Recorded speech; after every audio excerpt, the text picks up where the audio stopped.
Hello बच्चों, कैसे हो? उम्मीद करते हैं कि अच्छे ही होंगे।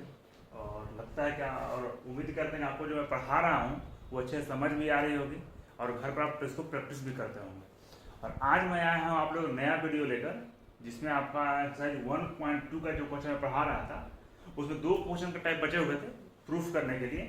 उसमें एक टाइप मैं लेकर आया हूँ, दूसरा बताऊंगा मैं इसके बाद क्या है। इसके तीसरा का फर्स्ट वन क्या था, सिद्ध करें कि 1/√2 एक अपरिमेय संख्या है। अभी तक मैंने देखा √2, √5, √3 एक अपरिमेय संख्या है। उसके बाद मैंने देखा एक प्लस माइनस वाला कि 6 + √2 एक परिमेय संख्या है, 3 + 2 √5 एक अपरिमेय संख्या है। अब मैं यहाँ पर ले गया हूँ फ्रैक्शन वाला बटन कि इसको कैसे सिद्ध करेंगे कि एक अपरिमेय संख्या है।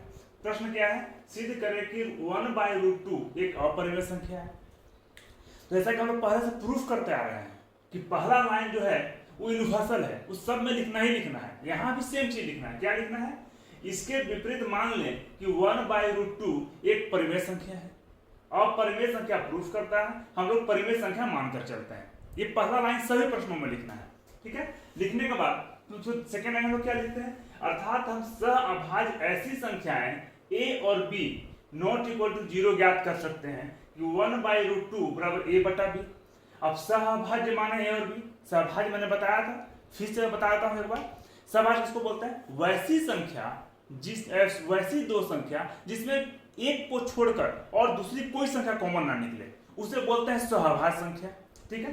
तो वही a और b ऐसी दो संख्याएं हैं सह अभाज्य। जैसे मान लीजिए इसमें एक को छोड़कर कोई संख्या कॉमन नहीं है, ठीक है। तो मैंने लिख दिया 1/√2 बराबर a/b, क्योंकि पता है कि जब 1/√2 को परिमेय संख्या माने हैं तो हम परिमेय संख्या को a/b के रूप में लिख सकते हैं, जहां b नॉट इक्वल टू 0 है। पहले ही मैंने लिख दिया है, ठीक है। इसको क्रॉस मल्टीप्लाई अब करेंगे तो b को गुना किया 1 से तो b हो गया, a को गुना किया √2 से तो a√2 हो गया। दोनों तरफ वर्ग कर दिया मैंने। वर्ग करने के बाद b का वर्ग किया तो b², इस a का वर्ग किया तो a² और √2 का वर्ग करेंगे तो 2 हो जाएगा, ठीक है। ये समीकरण 1 मान लिया मैंने। a² का मान निकालेंगे तो 2 यहाँ बट्टा में जाएगा तो b²/2 हो गया। ये समीकरण 2 हो गया। अब यहाँ क्या लिखा है कि अगर 2 देखिए 2 b² को विभाजित करता है, मतलब यहाँ पूरा पूरी करता है तो 2 b को भी विभाजित करेगा।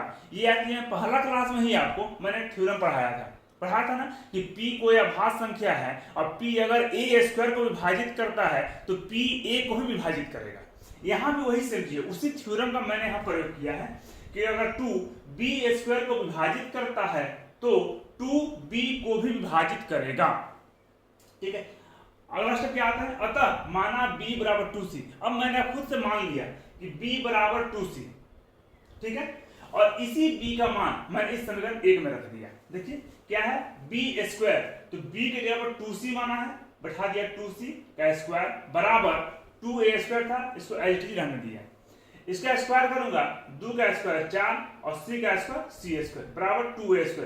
ये 2 से कटेगा, 2 दूनी 4, तो कितना बच गया, c² बराबर ये a² था, ये 2 गुना में है, ये बट्टा में आ गया, तो समीकरण 3 दे दिया, ठीक है।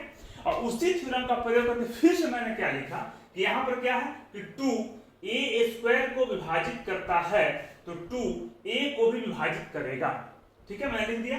अब समीकरण 2 एवं 3 से हम पाते हैं कि 2 a तथा b दोनों को विभाजित करता है, ठीक है।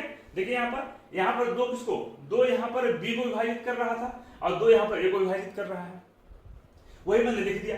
नीचे क्या है, इससे हमारे इस तथ्य का विरोधाभास प्राप्त होता है कि a और b सहभाज्य है। बात तो सही है, क्यों सहभाज्य है, क्योंकि ऊपर मैंने क्या माना है कि a और b दो ऐसी सहभाज्य संख्या है जिसमें एक को छोड़कर, मतलब ओनली वन को छोड़कर और किसी दूसरा संख्या से पूरा पूरी नहीं कटेगा वो, ठीक है। कोई संख्या और कॉमन नहीं जाएगा a और b में, केवल 1 कॉमन जाएगा। लेकिन यहाँ पर मेरा विरोधाभास क्या हो जा रहा है कि यहाँ जो है a और b 2 से कट रहा है, जबकि केवल 1 से कटना चाहिए था, दोनों में 2 से कट रहा है, तो विरोधाभास हो गया। अब विरोधाभास क्यों हुआ, यह विरोधाभास हमारी गलत कल्पना के कारण प्राप्त हुआ है। क्या गलत कल्पना किया था मैंने कि 1/√2 एक परिमेय संख्या है, और जब अपरिमेय संख्या को परिमेय संख्या मानेंगे तो परिणाम भी तो गलत आएगा। इसीलिए 1/√2 एक अपरिमेय संख्या है। आप ये देख रहे होंगे कि जितना तरह का प्रश्न मैंने ये प्रूफ किया है, सिद्ध किया है, सब का सब में लैंग्वेज एक ही जैसा है। इसलिए मुझे नहीं लगता है कि आप लोगों को इस तरह कोई प्रश्न बनाने में ज्यादा परेशानी होनी चाहिए। ठीक है, अब हम लोग इसका अगला प्रश्न प्रूफ करते हैं।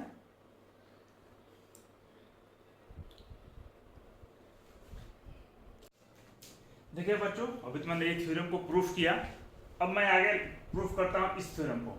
अब ये संभवतः इस एक्सरसाइज का ये लास्ट प्रश्न होगा। ठीक है, क्या है, सिद्ध करें कि 7√5 एक अपरिमेय संख्या है। ये और भी आसान है, बेहद आसान है। ठीक है, क्या है, जैसा कि पहला लाइन हम लोग मानते ही आ रहे हैं कि इसके विपरीत मान लें कि 7√5 एक परिमेय संख्या है। मैंने मान लिया, सभी मानना है, ये परंपरा चली आ रही है इस थ्योरम का। आगे देखते हैं, अर्थात हम सह अभाज्य ऐसी संख्याएं a और b नॉट इक्वल टू 0 ज्ञात कर सकते हैं कि 7√5 बराबर a बटा b। ठीक है, पहले ही मैंने बताया है कि जो कि इसको मैंने परिमेय संख्या मान लिया और परिमेय संख्या को मैं a बटा b के रूप में लिख सकता हूं। मैंने लिख दिया इसको बटा b के रूप में, √5 को यहां छोड़ दिया, इस 7 को बटा में ले आया, तो a बटा 7 भी हो गया।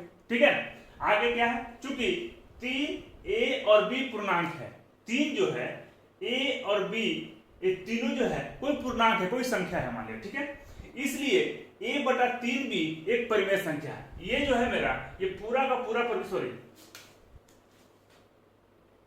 यहां पे 7 होगा और यहां भी 7 होगा। ठीक है, 7 a और b पूर्णांक है, इसलिए a बटा 7 भी एक परिमेय संख्या है। ठीक है, अतः √5 भी एक परिमेय संख्या होगी। मैंने पहले ही बताया था आप लोगों को, अगर परिमेय संख्या का बराबर में कोई संख्या लिखा हुआ है तो वो भी परिमेय संख्या ही होता है। उसी आधार पर मैंने ये मान लिया कि a बटा 7 भी अगर एक परिमेय संख्या है तो √5 भी एक परिमेय संख्या होगी। परंतु इस तथ्य का विरोधाभास प्राप्त होता है कि √5 एक अपरिमेय संख्या है। हम लोग तो जानते हैं कि √5 एक अपरिमेय संख्या है, तो यहां पर आ रहा है, हम लोग जानते हैं √5 एक अपरिमेय संख्या है, जबकि यहां पर मेरा आ जा रहा है √5 एक परिमेय संख्या है। तो कंट्रोवर्सी आ जा रहा है, उल्टा आ जा रहा है। इससे हम ये निष्कर्ष निकालेंगे कि 7√5 एक अपरिमेय संख्या है। ठीक है, ये बहुत ही छोटा था और संभवतः एग्जाम में आपका पूछता है 2 ही 3 टाइप का। एक हो गया आपका √2, √3, √5 में से कोई एक पूछेगा। ठीक है, एक प्लस वाला हो सकता है, जो पिछला बार पूछा था 6 + √2 का सिद्ध करे कि अपरिमेय संख्या है। ठीक है, और एक हो गया आपका फ्रैक्शन वाला। तो 2-3 टाइप है और सब में लैंग्वेज एक ही है, जैसा कि आप देख रहे हैं, सब में लगभग एक ही टाइप लिखना है। तो यह समाप्त हो गया। अब आप लोगों में अगला जो चैप्टर है बहुपद, उसको मैं शुरू करूंगा आपको नेक्स्ट क्लास में। ठीक है, अभी तक मैं आपको जितना मैंने थ्योरम बताया है और 1.1 जो बताया है अभाज्य गुणनखंड विधि से एचसीएफ और एलसीएम निकालने के लिए, आप दोनों चैप्टर का रिवीजन करें खुद से। ये नोट्स तो आपने डेली देख ही रहा होगा, इसके बाद आप खुद से उसको रिवीजन करें और रिवीजन करने के बाद, बुक्स बनाने के बाद फिर भी अगर कहीं कोई प्रॉब्लम आती है तो आप कमेंट्स में क्वेश्चन नंबर एक्सरसाइज लिखकर कमेंट करें, ये समझ में नहीं आ रहा है। ठीक है, और पसंद आ रही है, समझ में आ रही है मेरा क्लास, तो आप मेरे वीडियो को लाइक, सब्सक्राइब और कमेंट जरूर करें। ठीक है, अब हम लोग मिलते हैं नेक्स्ट वीडियो में नेक्स्ट चैप्टर के साथ। धन्यवाद बच्चों।